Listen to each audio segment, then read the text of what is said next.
Welcome to Cold Steel, the Canadian Journal of Surgery podcast, with your hosts Amir Farouk and Chad Ball. The goal of the CJS podcast is threefold. The first is to highlight the best research currently being completed by Canadian surgeons. The second is to offer educational topics for both surgeons and trainees alike. And most importantly, the third goal is to inspire discussion, thoughts, creativity, and career development in all Canadian surgeons. We hope you enjoy it.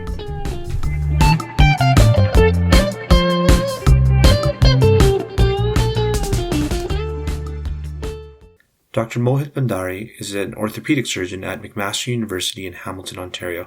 He is a prolific researcher and is a recipient of the Order of Canada. It's kind of hard to even articulate what this conversation was about because it touches on so many different aspects of his life, from productivity to social media to even how to give effective presentations. He even plays some of his favorite songs for us on the episode. Check out the show notes below for links to his Instagram and his papers in the Canadian Journal of Surgery. We hope you enjoy.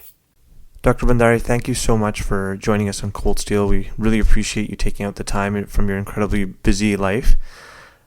A lot of our listeners obviously are going to know you quite well from all the work that you've done, but for those listeners who may not know you, can you tell us a little bit about your training and career pathway? Yeah, well, first of all, both Chad and Amir, thanks for having me. And it's an honor to be on Cold Steel. And I changed the world to be on this. So I'm really, really excited to chat with both of you. You know what? I'll give you like a précis, but I tell you, like a lot of contextual things I'll talk about that we may get into. I really starts back really, really early for me, which is about grade 3 or 4. And it'll explain to you why this all matters. Mid 1970s, maybe grade 3, grade 4. I painted a lot. And this has come back to me like in the last weeks and months, right? I've been doing a lot of that. But back then I really, really, really loved painting.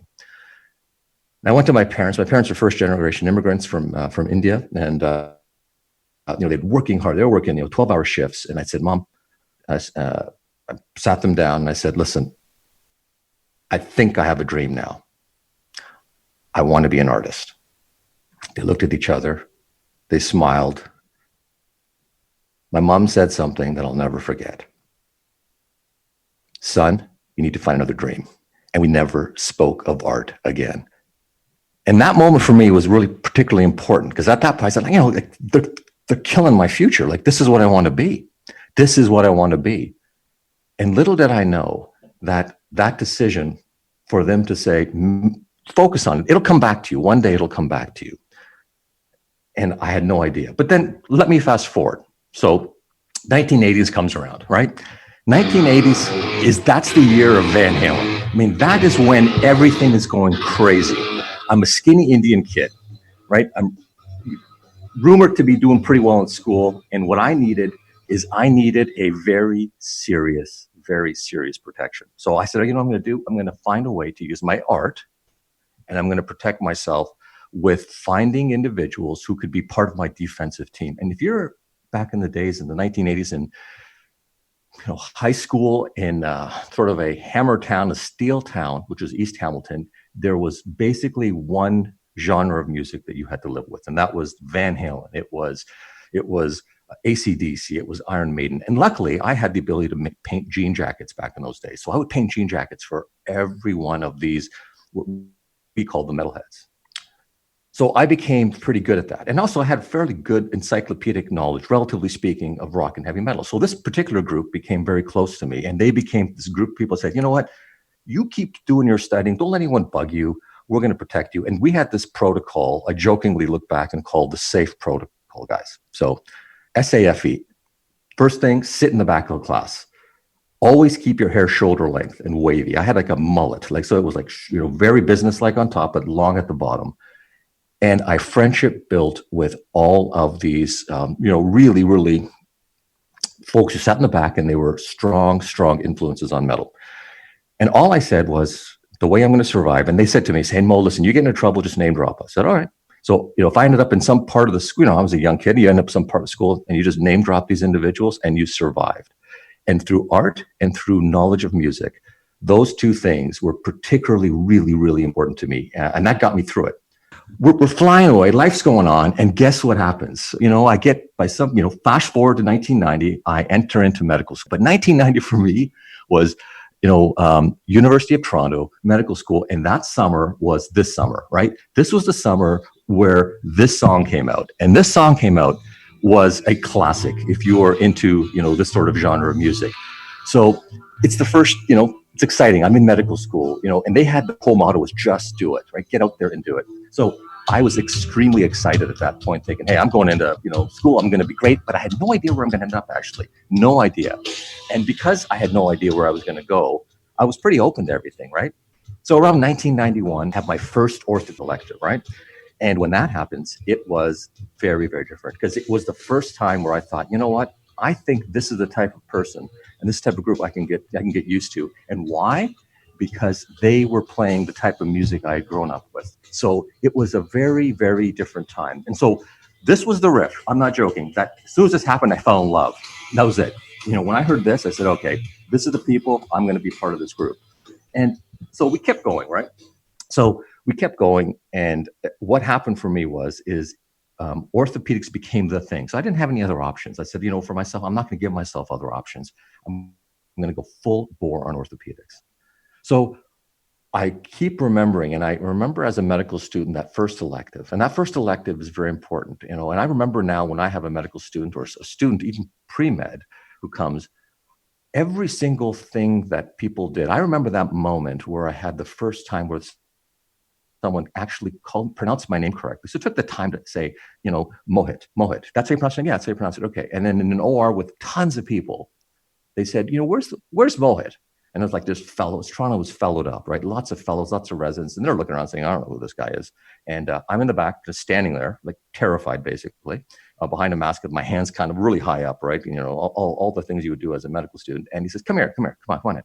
There's a parting of this wave of residents. He says, you see this screw here? Simple thing, right? Take the screwdriver and take it up. But it was the fact that he, allowed me to do it. But more importantly, this particular surgeon for me became the focus of the type of individual I wanted to be. So that for me was kind of like, okay, this is it. Love at first sight. I'm going to go. And I remember how he made me feel. So I don't really remember all the things he said, but I felt something when I was with him. So I said, you know what, this is it. I'm committed. So kept going, got through, I got through medical school, went into orthopedics at McMaster University around 1994.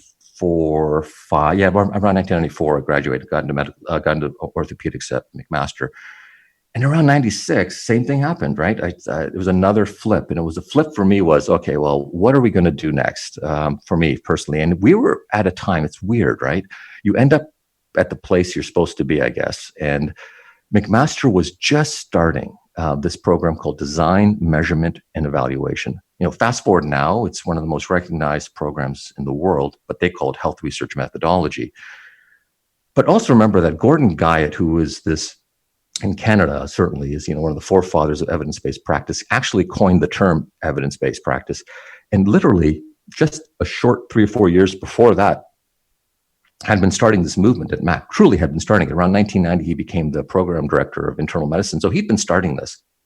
I showed up right around the time where he had been doing it for about 5 years and was probably thinking, we have to expand this into surgery. So, you need a vehicle. You need somebody who's willing to put in energy and time and understands the value of this potentially. Now, I knew I had energy and I had a little time, but I did not understand the value at that time in 96. But fast forward again, we push forward 1998 and we get our first CIHR-funded pilot study, which is about 88,000. It was called the SPRINT study, the study to prospectively evaluate ream nails and tibia. That question is almost boring, if not mundane right now. But at that time, it was the biggest thing that I could have ever thought of in my head. Wow, this is the greatest thing ever. And we're going to change the world. It didn't change the world, but we thought it was going to change the world. And it did something very interesting. It didn't change the world.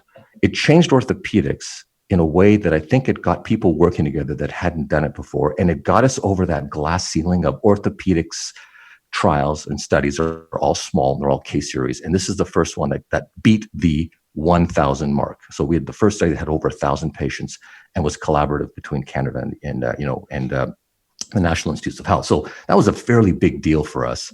And I can talk about at length about how many times that trial never happened. Like there's multiple times where I had gut-wrenching pain thinking, oh God, this is it. My future's over. This is not going to happen. We had multiple events like that, multiple things that, like crisis that I thought were going to end the trial in my career. But, obviously, as luck would have it, you keep plugging forward. And that's exactly what happened. So we kept plugging forward. And around 2003, graduate. You can see there's more than 5 years of orthopedic training because I took time away to do a master's at that time. And I took a few years for research at that time as well. And ultimately ended up around 2003 doing the trauma fellowship in Minneapolis and Los Angeles. And then I came back to McMaster as an assistant professor, but they had offered me a junior tier Canada research chair, which was very, very exciting for me because that was something new. Like that was something that was, for me, a really big measure that they said, we support you. We want you to do well here. Fast forward again to 2014, I get this call saying you've been inducted into the Order of Ontario. And I said, wow, like completely, a little bit sidewinded, and we can discuss how that happened. But for shortness, 4 years after that, I get inducted into the Order of Canada.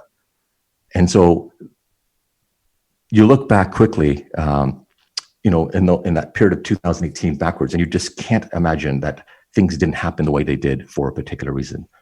And here we are now in 2020. And in 2020, everything is different. Like we're in what I would call,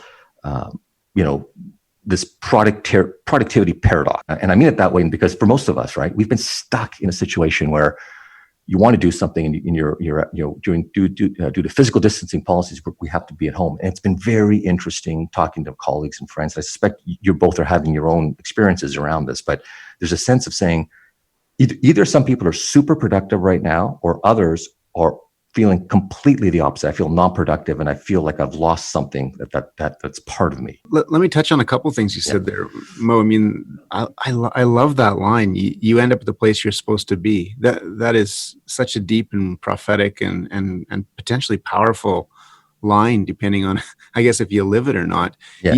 You and I have had lots of conversations about that exact concept. Like, you're such a star from the very beginning, as you've outlined, and so well respected. How is it that you end up in Hamilton?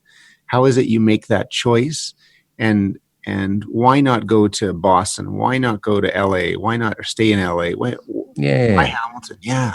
Well, it was interesting because at that time, remember, we have this trial going on. So I've got CHR funding, and quite frankly, being recruited a lot of places in the U.S. Toronto is heavily invested in having me come to Toronto, and obviously McMaster is invested in having me stay at McMaster.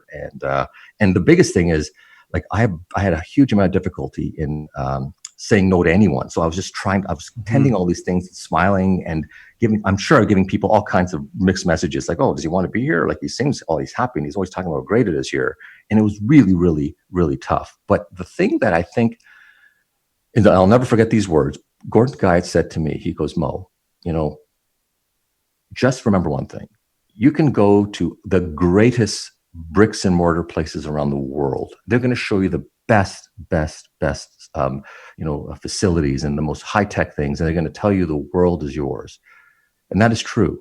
But without people, none of that's going to happen. So he goes, yeah, stay loyal to people. People will move, and maybe you will too. But your loyalty should always say, where are the people around me that are going to allow me and share the same culture, vision, and roadmap for my life that I hope to have? And if you have that, it became a very, very easy decision.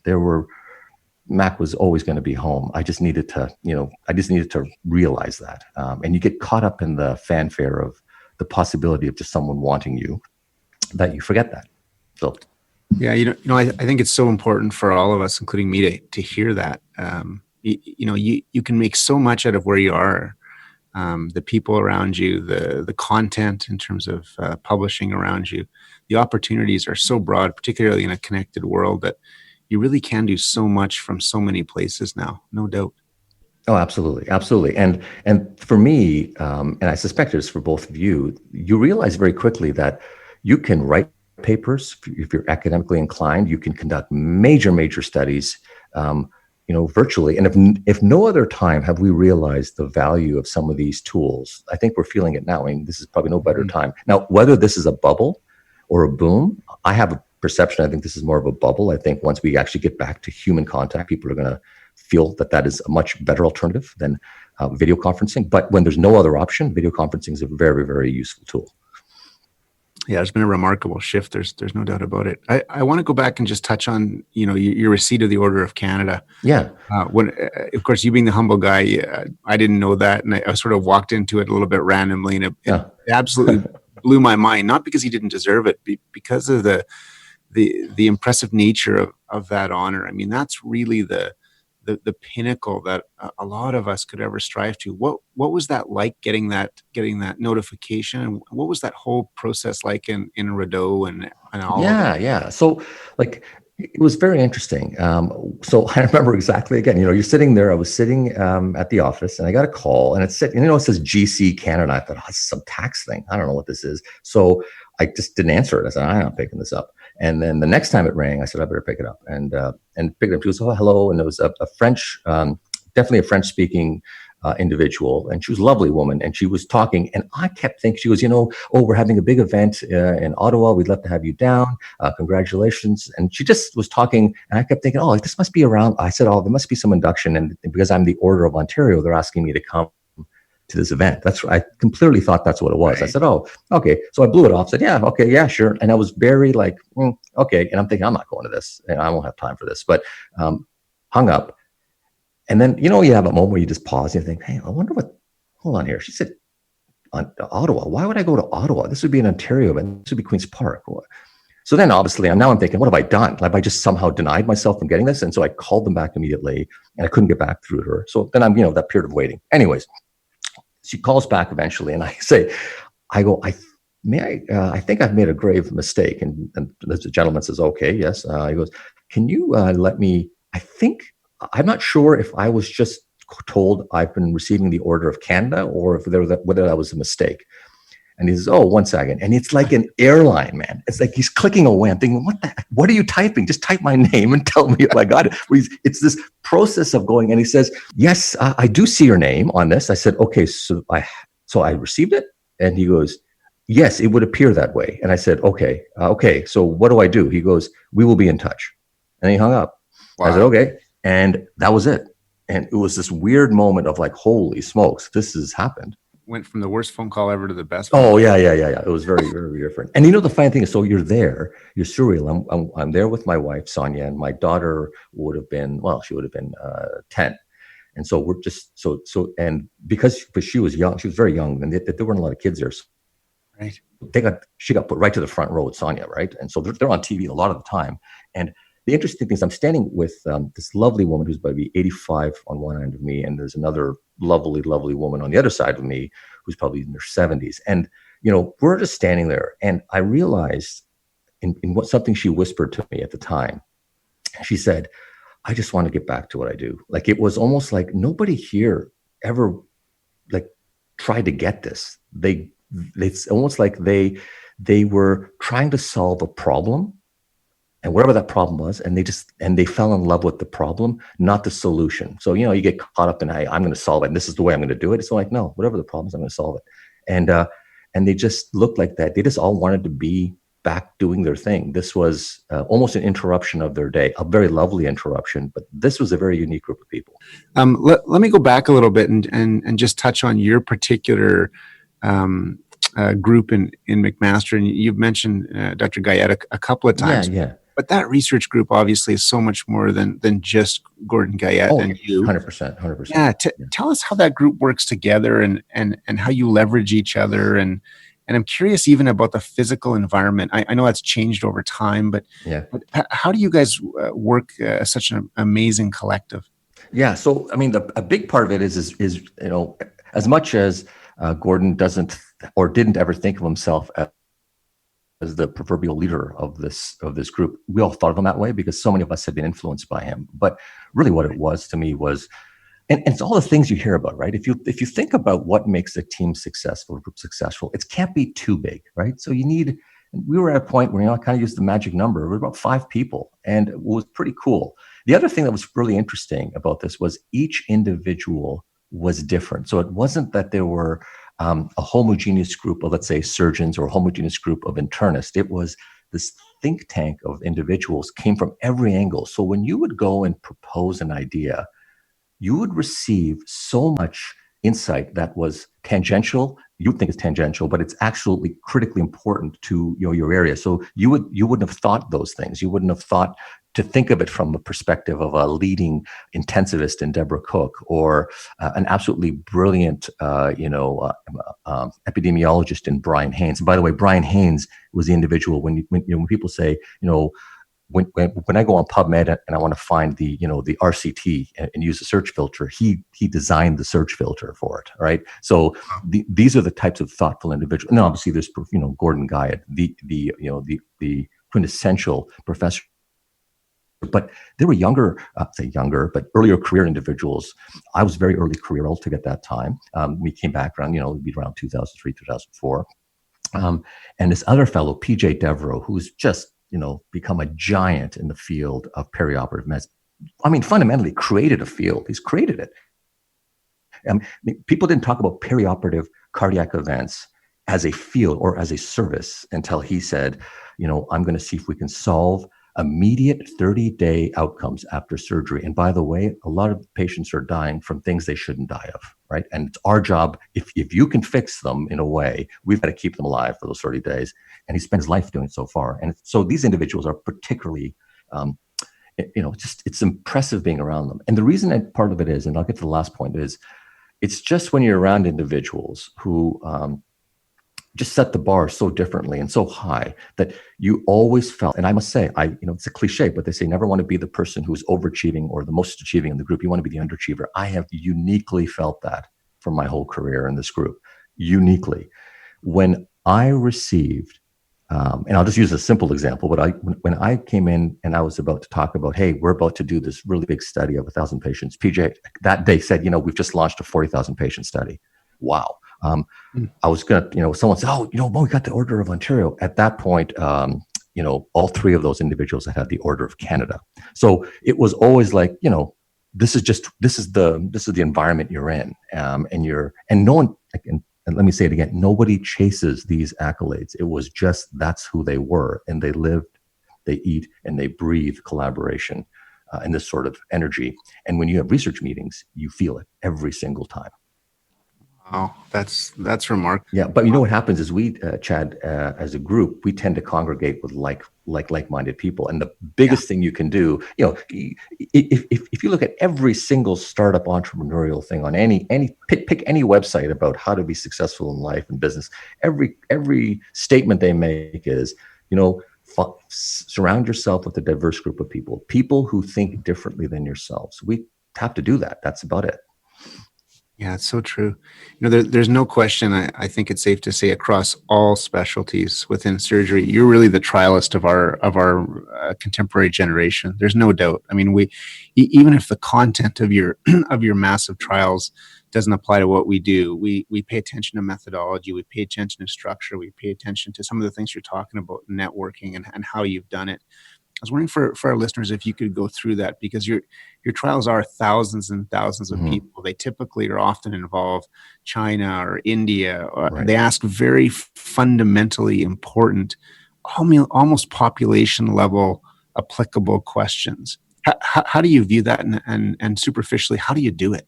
Yeah. So I made a calculated decision, and this was always because, so I'll take you to the real influencers. So Gordon was obviously influenced. The Clarity Group, I've already mentioned to you, was, we're in the real big influencers. But Salim Yusuf is another really very important figure in McMaster's history and continues to be there. But he, many years ago with Richard Pito, and he's a cardiologist who does these mega trials. So when you think of aspirin and heart attack, that's Salim Yusuf. Right. When you think of ACE inhibitors and congestive heart failure and all this sort of stuff, and it's him. You think of all the big hope, he's branded them all. He said something simple in one of our classes a long time ago, and he said, if you go big enough, you don't have to get fussed about all these different strategies that people use to correct for the reason they're not going big enough, which is stratification, making sure you've got, you stratify by all these tons of variables because you're afraid you're going to be imbalanced. When you get big enough, you just get balance, and keep your outcomes simple. Don't get caught up on complex outcomes.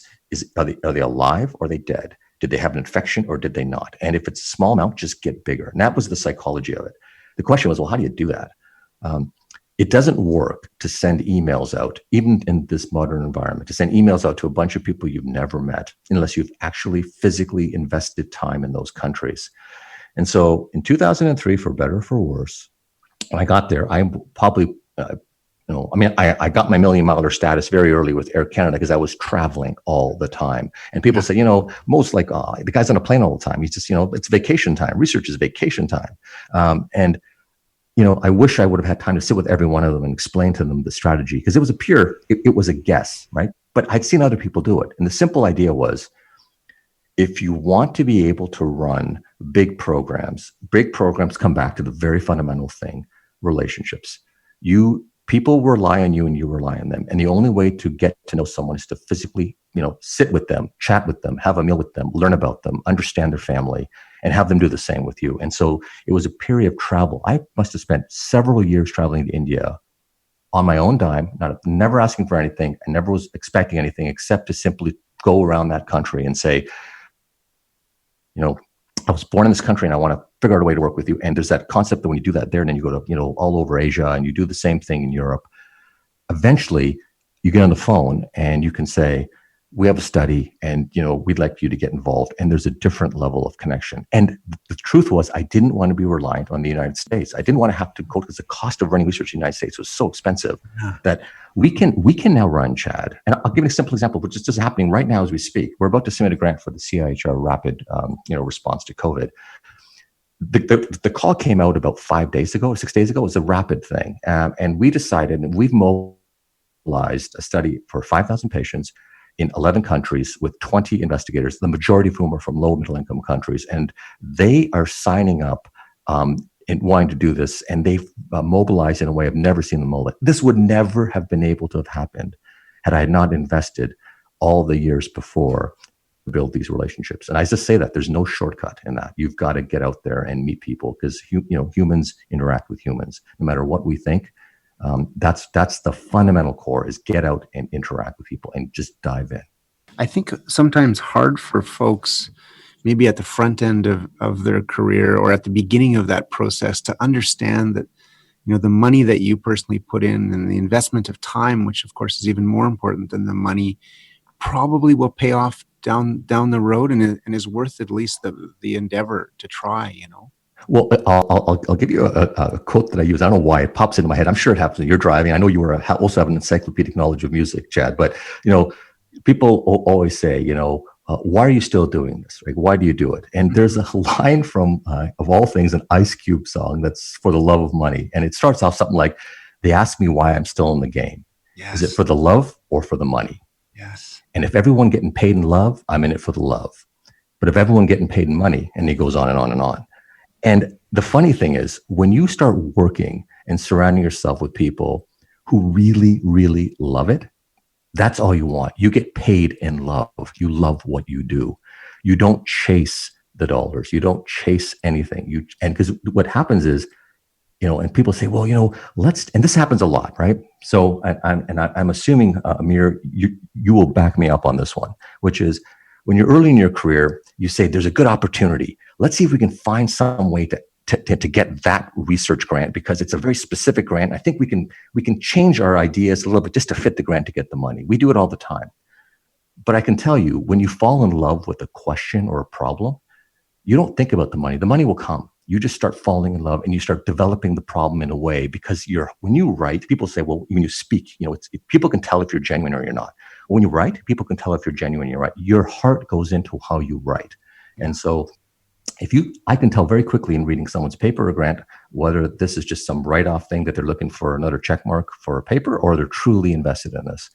And that's what I think you can expound when you get really, really engaged in the work you do. Absolutely, and 100% agree. Although it's very, I think, hard to figure that out earlier in your career what those fundamental questions are that you want to solve, because I know that I have enjoyed everything that I've done, and I'm interested in lots of different things. So is that, like, did you figure out very quickly, or is that something that kind of evolved over time? No, it took me a decade. It took me over a decade. So, you start off with what can we do, right? What's doable? And then you get good. So you can teach, virtually all of us can learn how to write a grant. I mean, a really good grant, like the mechanics of a grant. I would say 99% of people cannot articulate a powerful story. So I would say to anybody, find good storytellers. If you can find a good storyteller, learn from them. And you may not find them in our field. You might look to literature. You might look to art. You might look to music. You might look to comedy. I mean, some of the greatest storytellers are comedians, right? And you watch and you see how they weave a story. One of the greatest storytellers, at least in movies to me, is Quentin Tarantino, right? So he tells a story, but he tells it in ways in which you unravels the truth in multiple different ways. So that storyline has to become important. This is no longer about a study or a question. This is about answering a very fundamental question in a very long and important story that we're going to tell over the next 10 years. And the more people you want to engage, the simpler the story must be. By necessity, big ideas are simple. And I know I've said this probably for a decade, but I say stuff not because I'm trying to preach it. I'm saying it because I'm trying to remember it for myself. So the more I talk about it, the more I remember it. And the more I say, how do we keep this simple? How do I make sure the results of this study apply to the person in mainland China, to the person in South Africa, to the person sitting at the Mayo Clinic? How do we make that happen? And that becomes the big test. And that becomes a question that is the question that we all try to ask. This is a perfect segue, you talking about Quentin Tarantino and storytelling, because a few years ago now, you came to Calgary to give a talk and to judge our resident research day. I love that day, yeah. And it was honestly eye-opening for me, because I'd never seen anyone give a presentation like that, and this isn't, from looking at other stuff that you've done, that's not a one-off wonder that you did for us. That you clearly have a sense of how to tell a story in presentations that I think, frankly, surgeons just don't get. Can you talk about how you think about giving presentations, and particularly if you could talk a little bit about how you use the visuals on your PowerPoints, because I think that is very powerful.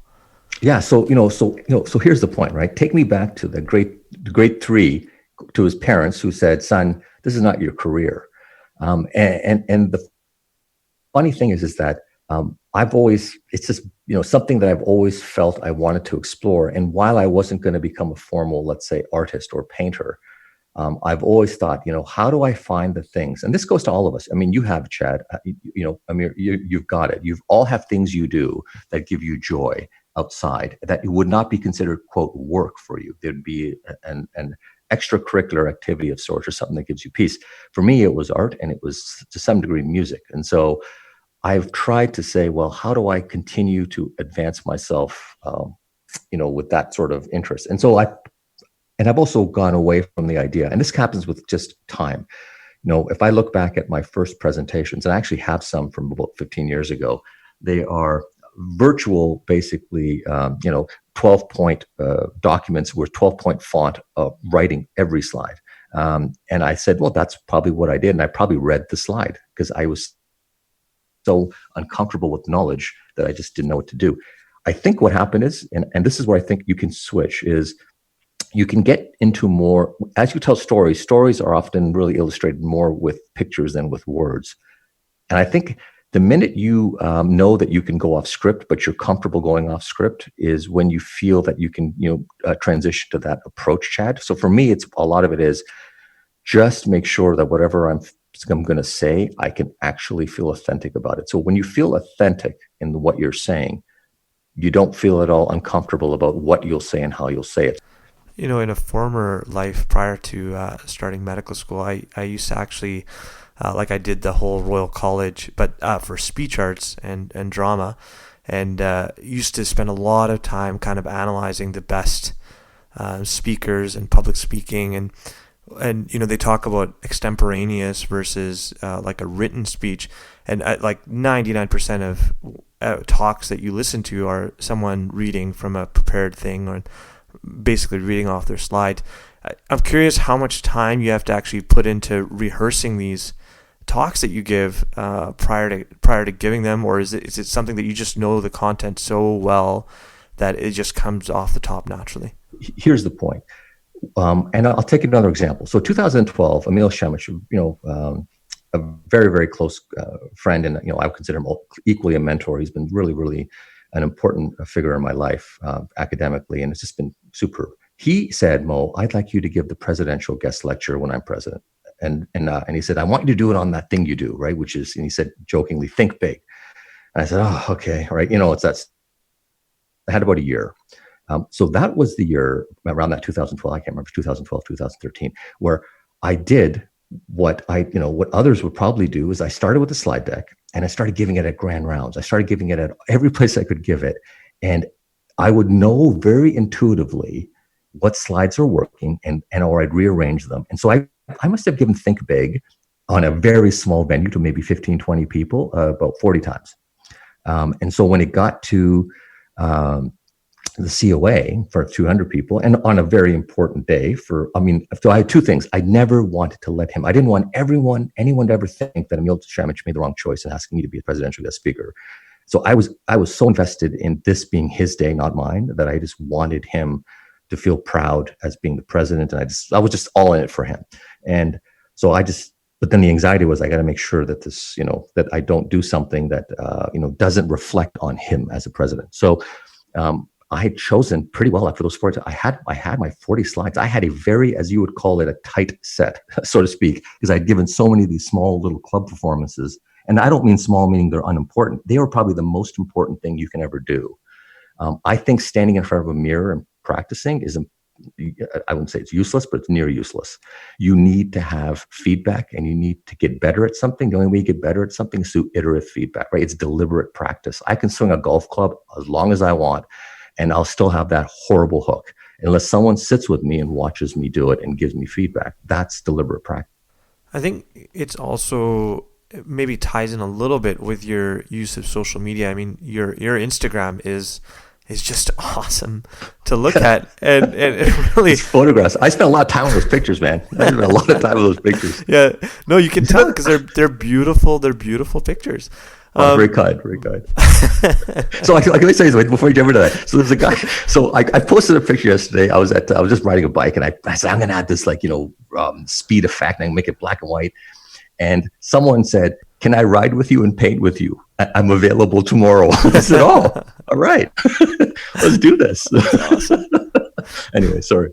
No, well, I was just going to ask, why did you kind of get into social media? It's kind of unusual, I would say. Maybe less so now, but certainly it's definitely not typical for a surgeon to be really engaged in something like Instagram or social media. And why do you think that's so important? Yeah, so I mean, it was actually, well, it's for a couple of reasons. The first and foremost was, I have a 12-year-old, and I've always said that you have to understand. Like, you can sit there and say, well, that's not how we do it, right? I feel myself saying that all the time. Well, when we were this, we didn't do this. And so that I just want to stop. So I'm learning things, and I want to get good at something to understand what it is that attracts a group of people that in some days I would like to hopefully have meaningful communications with. The other big part of social media that got me into it was less about flexing or the hating that goes on. It's really, if you look at Instagram as a tool for someone of my age, it's not doing anything particularly to improve my academic career or anything like this. But what I do think it's done for me is it's allowed me to connect on a different level with the numerous, hundreds of graduate students or residents and trainees that probably I wouldn't have gotten to know that way, because I don't get to travel to all the places I want to get. And more importantly, I think it's a way for others to get to know you beyond the facade of what they think you are. I mean, we've been there, Chad, right? Where you build up an individual and they almost become impossible to relate to because they think, well, there's nothing I can relate to this person. So I don't really want to interact with them. I don't even want to email them. I don't want to talk to them because there's nothing to do. Suddenly, oh, I like riding bikes. Oh, this guy likes to sketch here and there. Or, this person likes to go to that place.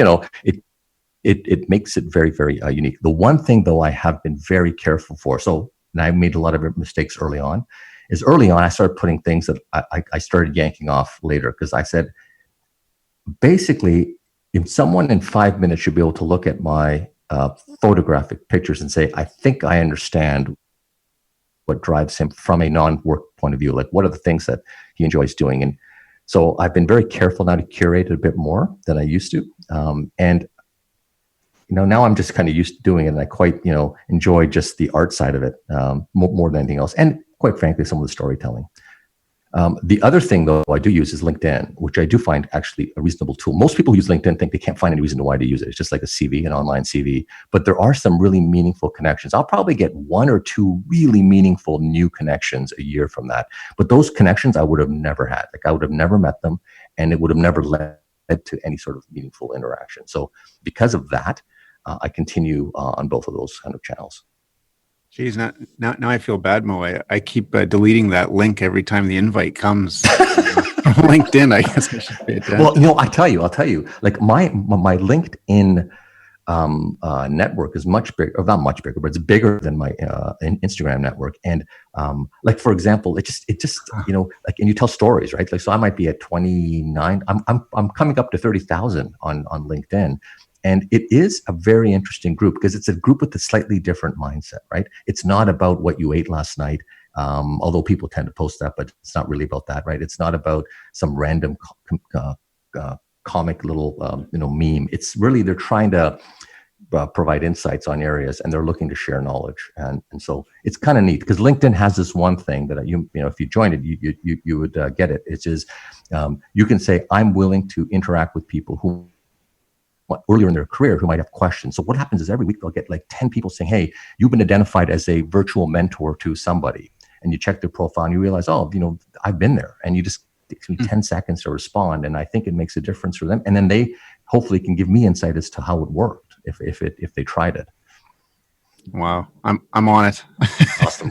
That's fantastic. Well, I'll be your first connection. I love it. All right. I'll take you up on that. Mo, I want to just swing back to one of the concepts you briefly touched on, and you and I have talked about before, and that's the concept of the hyper performer within a given environment. And you weave that so beautifully into a number of the talks I've seen you give. I was wondering for our listeners if you could tell us what a hyper performer is and how that person interacts and potentially impacts their immediate environment, and maybe even some of the struggles that the hyper performers encounter. Right. So let me tell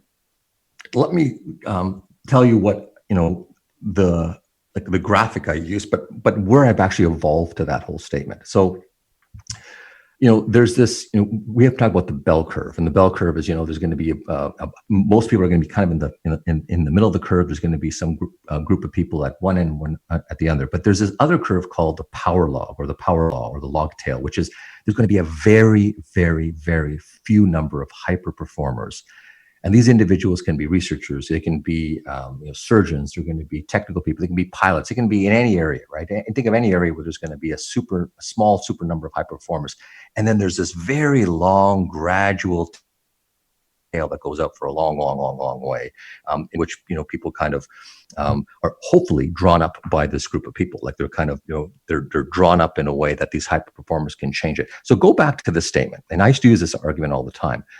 There probably isn't a university department in Canada, let alone the world, where if you took less than 3 or 4 critical hyper performers, and I would even say probably 3 hyper performers leaving Harvard or leaving Mayo or leaving a top university in Canada, any of our universities in Canada as a department, would render that culture very, very different. And you probably know those individuals, right? And you know very well how that culture would shift. That to me is the essence of what that term means. Now, you can take a step back and say, well, and this is what I've tried to do a long, long time. And I think in COVID-19 in many ways has forced people to really reevaluate what performance means. And There's a quote in a small little blog. So I've been blogging a lot recently, and one of the blogs is on the productivity paradox. And I kind of started with this. I started the podcast talking about this productivity paradox. But there's a quote actually by this group of business, insight folks. So this guy by the name of Hegel, if I recall, was one of the people. But they said something along the lines of, like, when it comes to accelerating performance, there's a paradox.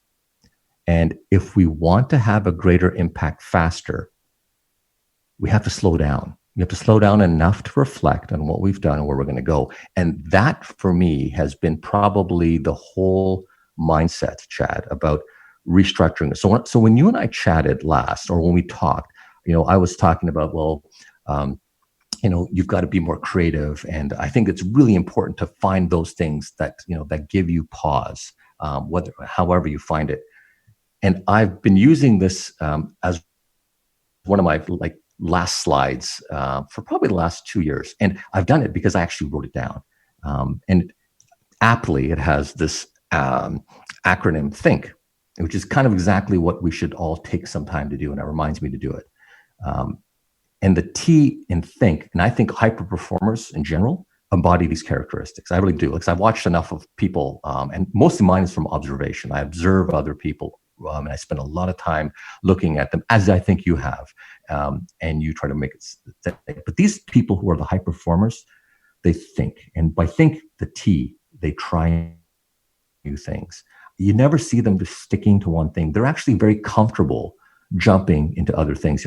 There's a paper about a number of Nobel laureates. They followed 40 high performance scientists, of which 8 became Nobel laureates over a 40-year period. I mean, imagine that experiment that they did, right? So they did. But check this out.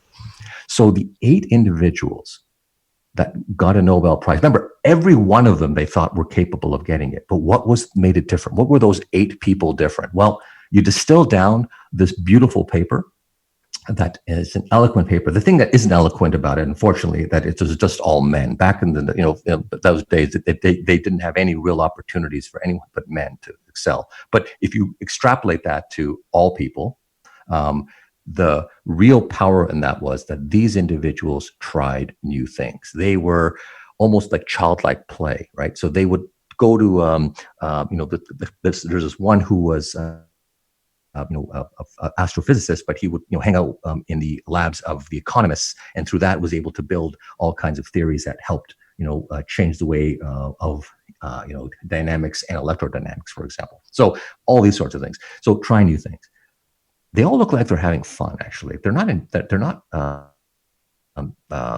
unhappy. So the H for me was have fun. Just find ways to have fun, and if it's not fun, you and I are a little bit different. I'm sure Amir probably doesn't have quite the privilege to be able to control how his day goes. We have a little bit more power to control it. So I try to instill a degree of, if I'm not really enjoying something, I will do everything in my power to get rid of it out of my daily life, at the extent that you can. So don't take on responsibilities if they're not enjoyable, and just do things that give you some degree of personal satisfaction. For me, the number one thing, though, is the I. Invest in your 20%. Now, I'm going to ask you, both of you guys, this.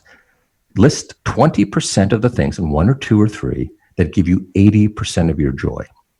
And for me, around 2012, this was like 2018, sorry, not 2012. I was in Nepal with a colleague of mine, Brad Petrozor. We were actually, standing on this hillside, staring out at, this beautiful, array of mountains in the back that are the Himalayas. And, you're standing there and you're at 10,000 feet or so, something above sea level, and you're going, I can't believe this is life. This is it. And you're alone. And I kept thinking, what are we doing? What are we doing? Why am I not doing more of this and getting this feeling? Why do I not feel this feeling more in my day? And that got me to write down the stuff. What gives me 20%? What 20% of things give me 80% of my joy? So that I've made it a goal of saying, doing more of the same isn't going to get you better. And these hyper performers that I've watched tend to be very, very good at not just saying, well, if I've written 100 papers and I write 100 more, I'm going to be better at it. Not really. If you've written 100 papers and you want to get to a high impact paper, you've got to get away. You've got to do something else. You've got to figure out a different strategy to get there. and you're going to fail. So the end of it is just don't fear failing. In fact, seek it out. So I have done things. It's hard for us in surgery to say, okay, we're going to go and start failing routinely in patient care. You're not going to do that, right? So you've got to have a low risk opportunity. And so while it's hard for me right now to say, I'm just going to go out there and try to fail in the work I do, that's day to day, I can easily have that feeling of failing when I try something else. So I took up randomly, I presume you guys are probably snowboarders, or you ski or something, but I don't. So I said, I'm going to pick it up. And it was brutal. Like, it was brutal to try to learn this. Those are very sore days. Oh boy, I got the bell ringer. Like, I literally felt Hell's Bells AC/DC multiple times. Yeah. And it's like that ring. Boo! I said, okay, yeah, this. That's why people don't do this at my age. Anyways, but what I did there was I took a number of the they were like year one residents or early faculty or graduate student who, in many ways, when we're talking, feel okay. Mo can't be wrong in this, and so I'm just going to go to him for advice. And I always think I'm wrong, but they don't ever think I'm wrong for some reason. I don't know. It's really because they can't see it that way. So I flipped it around. I said, okay, they saw me as this ridiculously terrified student going down a bunny hill, and they're all like these black diamond skiers. So it was an opportunity for them to be reverse mentoring me and say, okay, now he's feeling what I feel when I'm around him. Now he's feeling it because I know what I'm doing and he doesn't. So it's this back and forth, and it was really, really powerful. And my relationships with every one of them got really strong. And I think it got strong because they saw me as a human being, right? And that's the power part of doing that. And the final part of the K is it's okay to start again. You can reinvent yourself. This concept of like, we can't reinvent ourselves, Chad, perplexes me. It's like, the concept is, and you've heard this, and maybe you've been the recipient of it, Amir, right? Which is, oh, you know what? This generation's going to do it. I'm passing it on to you, right? I'm going to let this generation do it. And I always remind people of this series of pictures, and I show pictures of Picasso's of four or five decades of Picasso's life. But when you look at them, the last decade of his life was when Picasso's art really looked like Picasso's art. If you saw his art early on, you'd convince him for a realist. You'd think he's like a Renaissance artist, right? You wouldn't have known that was Picasso. And the argument I say is most of us aren't going to find who we are, until we're really, really, figured it out. We've gone through many, many cycles. He failed many times, but he wouldn't call it a failure. He would call it learning, right? And the same argument. I think we have to take that time to just take every bit of knowledge in our life and assume that it's happening for a reason. And those who succeed, the hyper performers, understand it's happening for a reason, rather than thinking it's just happening to me. Oh, boo-hoo, right? And my life sucks. The opposite is, this is a lesson, and something has happened to me, and we're going to go forward. And I'm with it right now, Chad. There's a really, really, really motivated resident who just hasn't had things turn out his way. And I said, just look back in 5 years from now. It'll be the best thing. You'll look back at this. If you handle this period right, this will be the best thing that ever happened to you. And it's hard when it's happening to you. But I think when you look back, these type of hyper performers do those things. They try new things. They have fun. They invest in their 20%. They never feel failure. And they always know it's okay to start again. All those points are so insightful and so critical. One of the ones I like in particular, though you're exactly right, is the intention and taking the time and creating the environments to show vulnerability. I mean, that creates safety in teams, whether you're Navy SEALs, whether you're the All Blacks, whether you're two people in a research lab. It becomes essential, not only in getting to know each other, but just in terms of creating that platform to allow people to move forward and really give them the best of themselves to you. Oh, I'm fully agree with you. I mean, I think, and I would have loved it. Like, think about art training. I never really got to know a lot of my mentors in a way that I wish I would have. Like, I only found out, I found out recently some really important personal issues around an individual's, the way they functioned, that only now make everything 10 years ago make sense. At that time, I just didn't understand it, but now under context, you understand it. And I think, to your point, it gets back, right, to when you curate, let's say, social media, and you curate and you interact with residents at what I call the virtual office, where we almost have all our meetings are on a bike or a walk, almost all of them. I rarely have a meeting in an office. And they get to know you because you're chatting, right? You're having this moment like we're doing, we're just chatting, right? You have this moment where you get to know the person. And that's been probably one of the greatest tactics that have helped me connect with people in a way that I wish I could have done it when I was younger. I love it. That's amazing.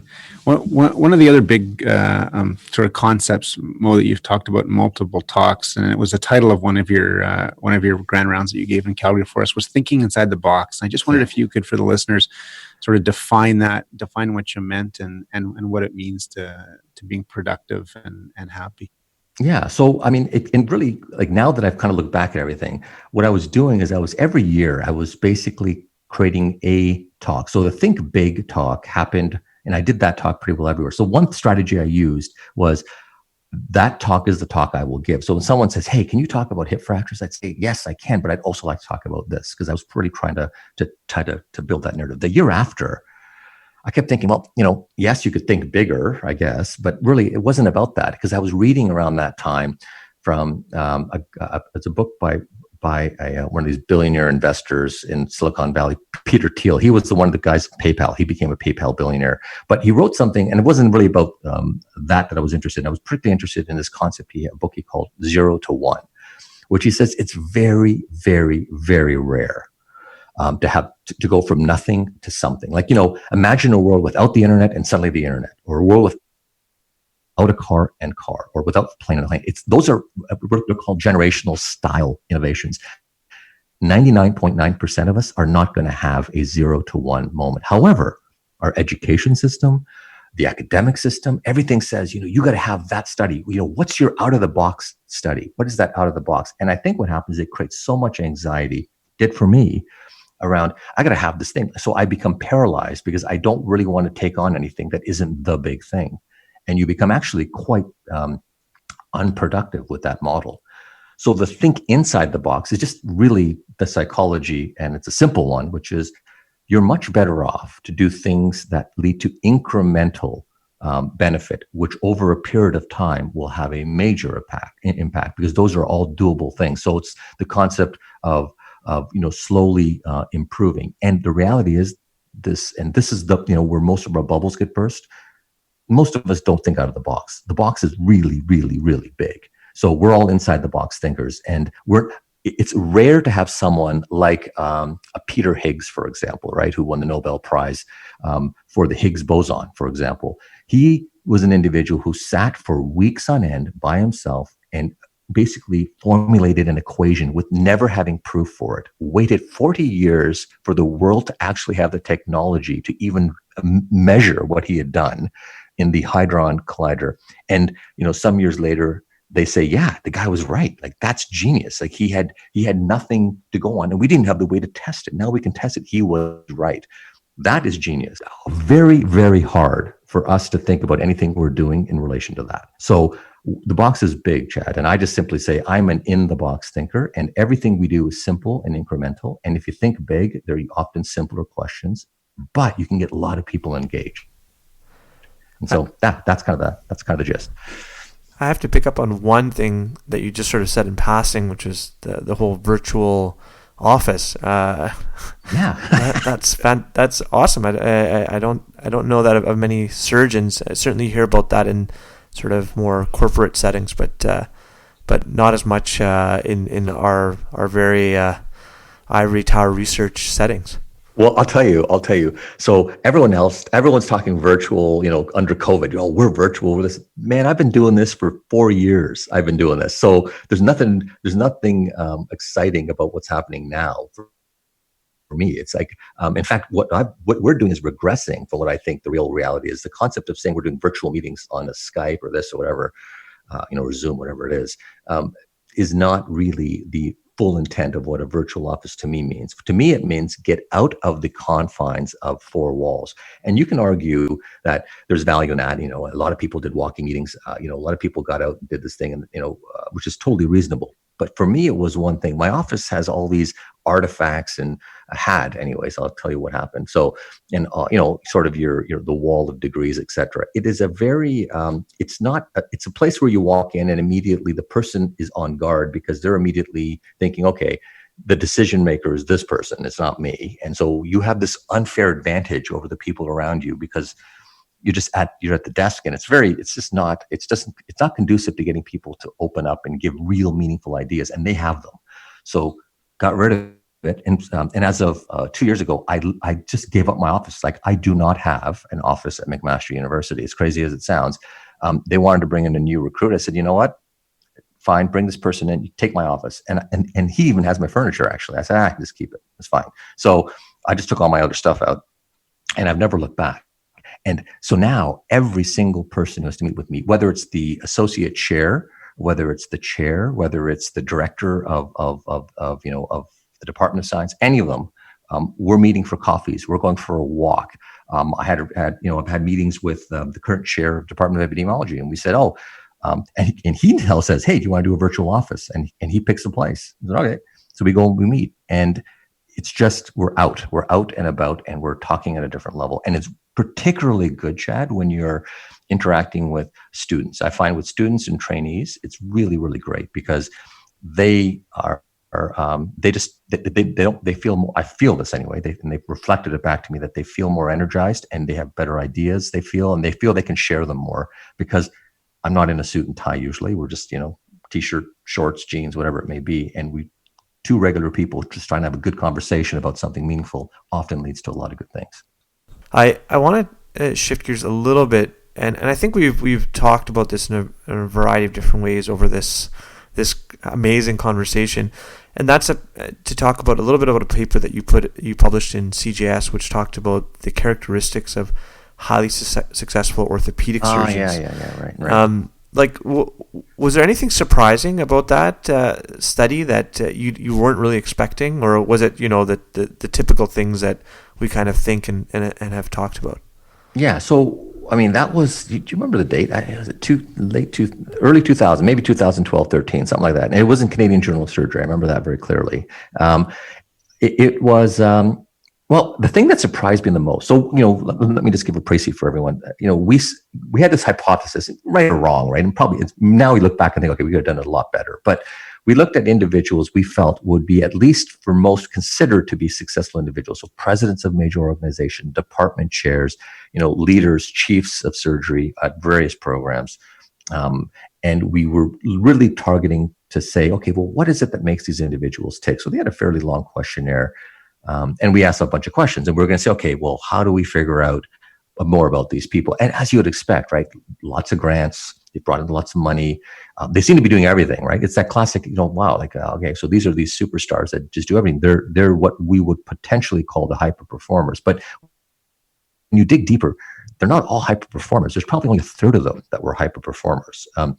And the thing that I remember the most from that particular paper, and I've used that, and I still continue to use it. And in fact, I just used it in Mexico, not even less than 4 weeks ago, on a virtual conference, lecture thing, was 33%. Like when we ask people, all these hyper performers in theory, right? All these individuals that we would have thought would have been these, highly, highly successful people.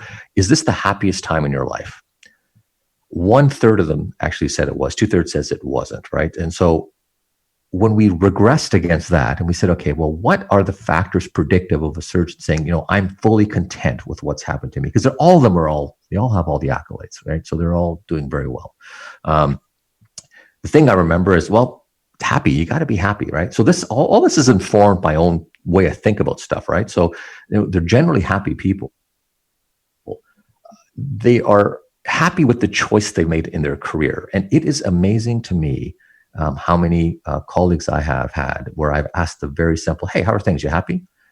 And that word, it seems like it's nothing, but it is a knife edge to somebody who is struggling with it. And what'll happen is, and I do it as a division head, I'd ask people and they'd say, they start rambling on about all of their, not rambling, but they'd go on about all of their, what they've done that year, and they go on about their papers and stuff. I say, great. How are things? You happy?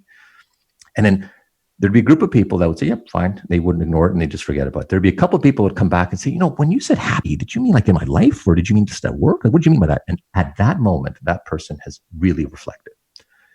And the people like this who are really successful reflect a lot on what it is that makes them happy. These are people also that I think I recall being intrinsically motivated, right? These are people that were, like for you, Amir, you're about to go through an exam process, right? That's an extrinsic motivator. You have to get through that exam, right? The exam has to be passed.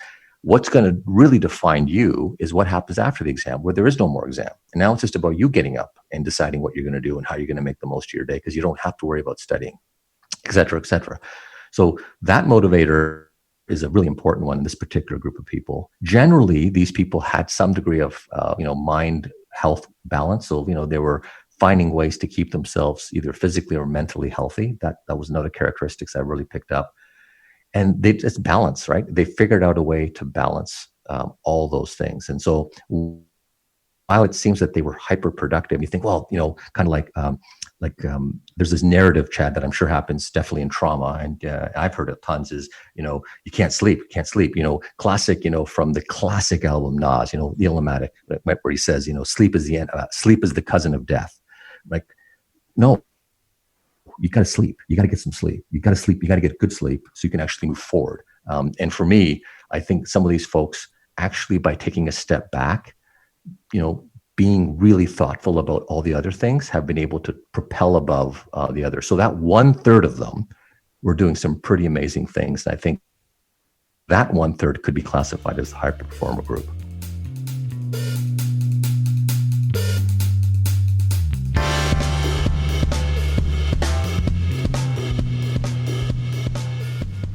You've been listening to Cold Steel, the official podcast of the Canadian Journal of Surgery. If you've liked what you've been listening to, please leave us a review on iTunes. We'd love to hear your comments and feedback, so feel free to email us at podcast.cjs@gmail.com or connect with us on Twitter @CanJSurge. Thanks again.